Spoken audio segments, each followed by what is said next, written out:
Hello, how are you, friends? Once again, with another video where I'm going to teach you how to make a solar cell phone charger. We're going to use 0.5 volts, 6 amp silicon cells as a base.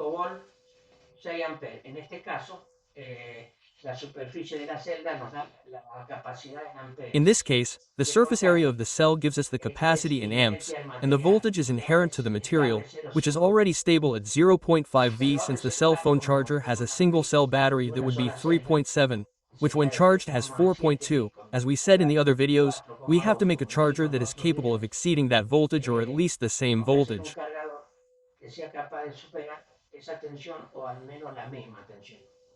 When the cell phone is charged, it is below 4.2.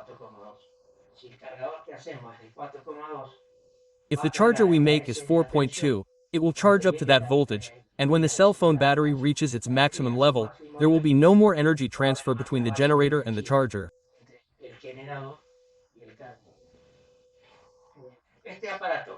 This device will consist of putting 8 cells of this type. Here, as always, I made a drawing to explain a little bit about how the cell works. It is a silicon sheet that has 2 layers. The top layer is made of silver in the shape of a grid so that the sun can pass through it, and the bottom layer is a completely covered layer. I will show it here. This layer is the positive layer and the other side is the negative layer. It is actually a silicon sandwich between 2 contacts. The top contact is shaped like a grid so that the sun can pass through the contact and move the electrons in the silicon.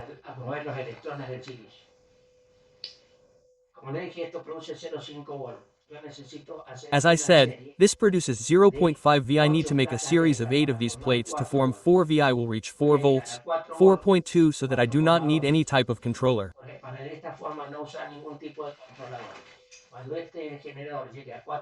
When this generator reaches 4.2, there will be no more energy transfer because a balance will be produced between the source, which is the charger that we are making, and the cell phone battery, and there will be no need to install a BMS or any controller. When the battery is below the generator, which is below 4.2, the generator will immediately start supplying amps. This sheet shows how to make the series. If you see, there are 8 cells where a positive is connected to a negative, just like a series of batteries. Each cell produces 0.5 volts, not 1 V. In 8 cells it is 5*840. That means we have 4 V. How do we do it? Now I'll show you how it's done. I have a template that I use to make another type of solar panels where these sheets fit exactly.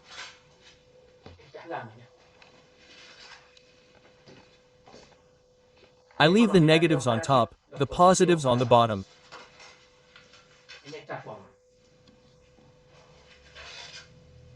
In this case, I'm going to make 2 rows of 4.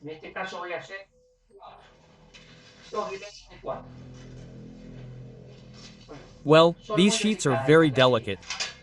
Do you see what happens when you treat them badly? You have to be very careful when handling this type of sheet because they are extremely fragile. Once they are in place, they are not, but when you assemble them, they are very fragile. Here we see that it has 2 thicker stripes. These are silver conductors.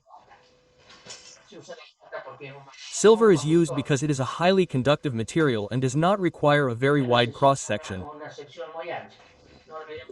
Let's not forget that the amount of energy in these cells is 6 amps.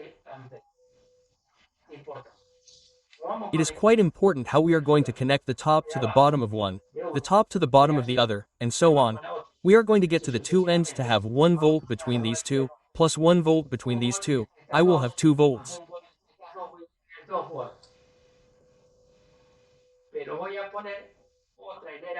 But I am going to put another row below, which will be added in series, as I showed in the drawing, so that the total sum of the entire series, when exposed to the sun, produces 4 volts, 4.1, 4.2, because 0.5 is not exact, it is a little more than 0.5, depending on the solar radiation.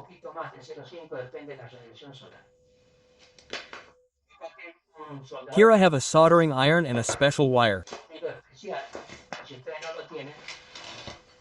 If you do not have it, this wire is a narrow tin sheet metal.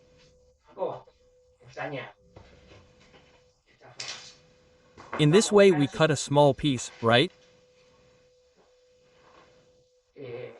We use a soldering iron. In this case, I have a soldering iron ready here. The soldering iron is actually a bit big. It should be a smaller one like this one. This would be the ideal soldering iron, but right now I have this hot one that would be very practical, and if you have experience it's not a problem. The soldering iron. You have to be able to move your hand quickly. Here you put it this way, apply a little bit of solder and notice how it comes loose.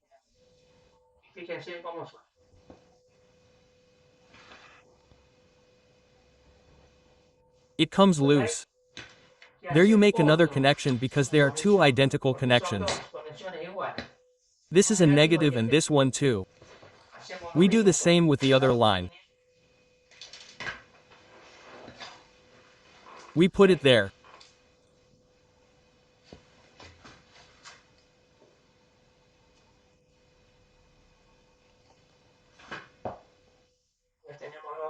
We already have a negative and we have to solder it underneath, not above, below the next one.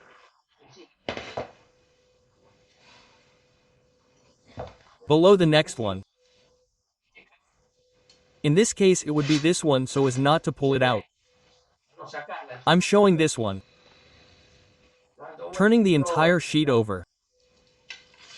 It's hard. We have a negative, we have to solder it to the other positive. If you see it, there's one above and one below. I'll put it here. This is also a silver plate contact, but the whole surface doesn't necessarily have to be gridded because the sun actually shines on the other side.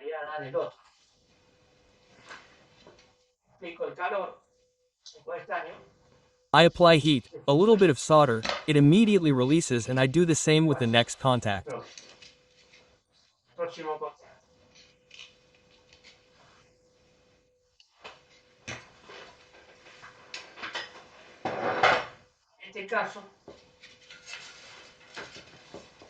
In this case, if I connect the top of this one with the bottom of the other, with the back of this one with the front of the other one, I'm going to have a 0.5 plus 0.5 1 volume.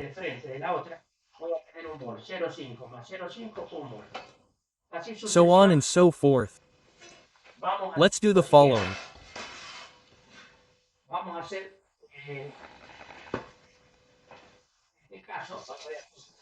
Let's do, in this case, now I'm going to try to show you how we're going to do it, and I'm going to take this out so you can see it better.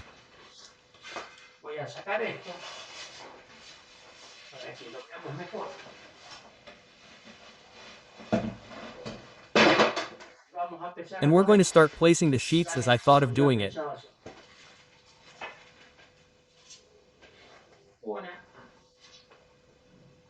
1, 2, 3.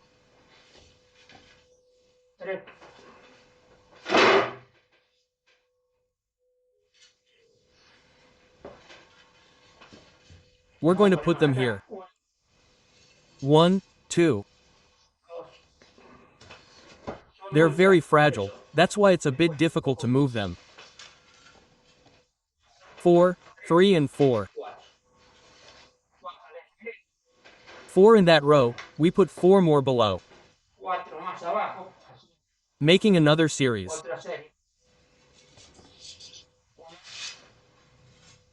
1, 2, 3 and 4.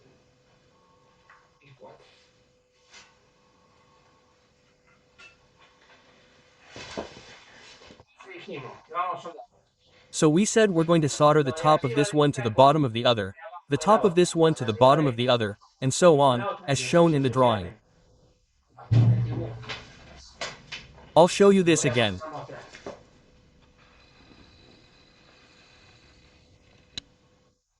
In this way, they're going to be connected in series and we're going to achieve 0.5 volts multiplied by the number of plates.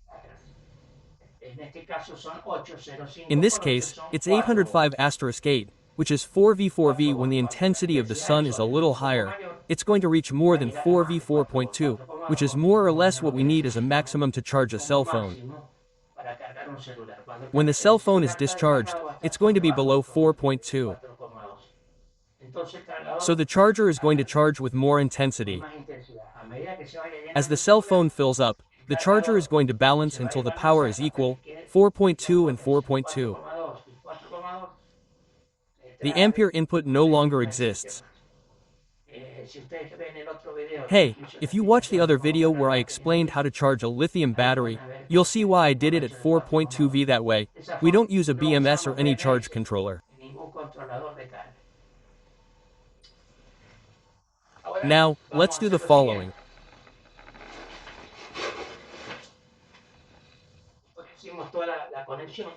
After we've made all the connections, we're going to grab a syntax about this wide.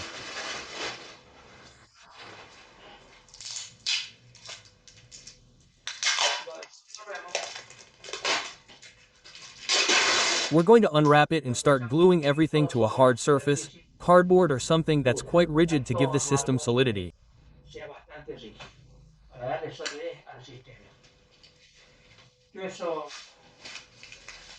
I've done that here and I'm going to show you how it looks.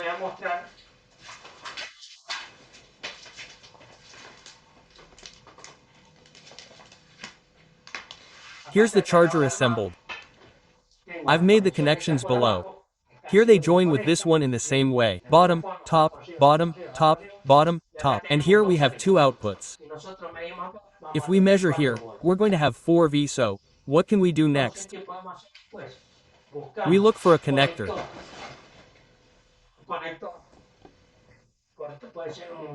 A connector, it could be a USB connector to operate any other device that we're going to solder to it. The positive to the positive and the negative to the negative. If we use a tester, we will determine what the two values are. The bottom line will always be positive and the top line negative. If we want to charge a cell phone, we will do the following. We look for a connector for the cell phone. This is a charger that doesn't work. I cut it. I cut it in a certain place here. I strip the cable and do the same as this. I release the positive and negative and I will have the connector for the cell phone. It goes here. Let's suppose that I have already cut it. I will have it soldered there, and when it is exposed to the sun, this will produce the necessary charges. Since I glued it with a certain distance between one and the other, I can store it.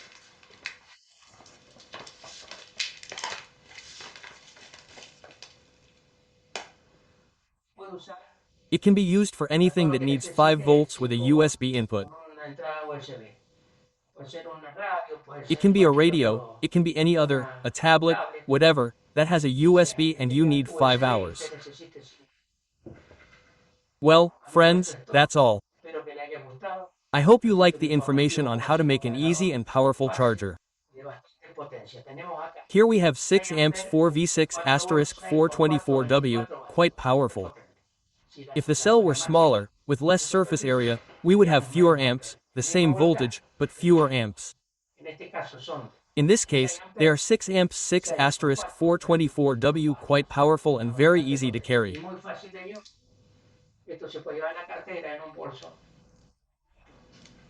You can carry this in your wallet, in a purse, in the car. When you need to charge your cell phone, you simply do this, expose it to the sun, remove the plug that has to be soldered here, and you have the cell phone charged.